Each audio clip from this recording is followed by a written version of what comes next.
social and economic pressures. As the African continent, we have acted decisively and we have acted together in developing a strategy to combat the pandemic. We've been innovative in addressing our resource constraints through, for example, the establishment of the AU COVID-19 Response Fund, the Africa Medical Supplies Platform, which we launched last week, and the Partnership to Accelerate COVID-19 Testing. We need to be similarly innovative, focused and collaborative in our approach to develop an effective distribution of the vaccine. Success in developing and providing access to a safe vaccine for all Africans requires collaboration and cooperation of all member states. Through this meeting, which brings together African leaders, experts, and other key stakeholders, we should produce what I would call a roadmap that involves efforts by Africans to produce the vaccine that are effective, safe, and affordable. It is essential that there be significant local vaccine manufacturing on our continent. A portion of the Gavi vaccines, including for COVID and the expanded program of immunization, should be sourced from African manufacturers.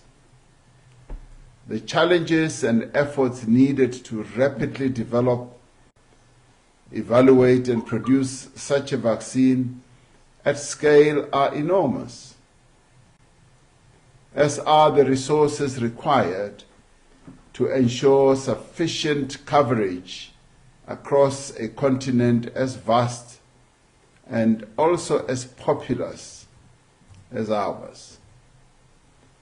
Therefore, we need to act with urgency. As African leaders, we need to join our efforts and negotiate with global donors to raise funds. But we also need to do it ourselves.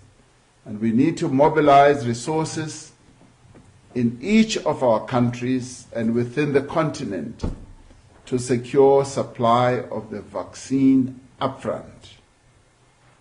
We need to start to plan now and to improve the infrastructure in each of our countries to prepare for the rollout of the vaccine.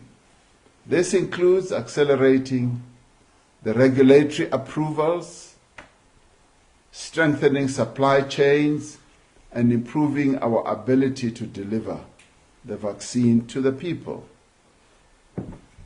Now, given the depth of expertise and capability on this continent, we need to support the contribution of African scientists and healthcare professionals to the vaccine effort. This pandemic has forced African countries to revise as well their budgets, to prioritize spending on health, including on infrastructure, logistics, and the purchase of pharmaceuticals, medical products, as well as other materials.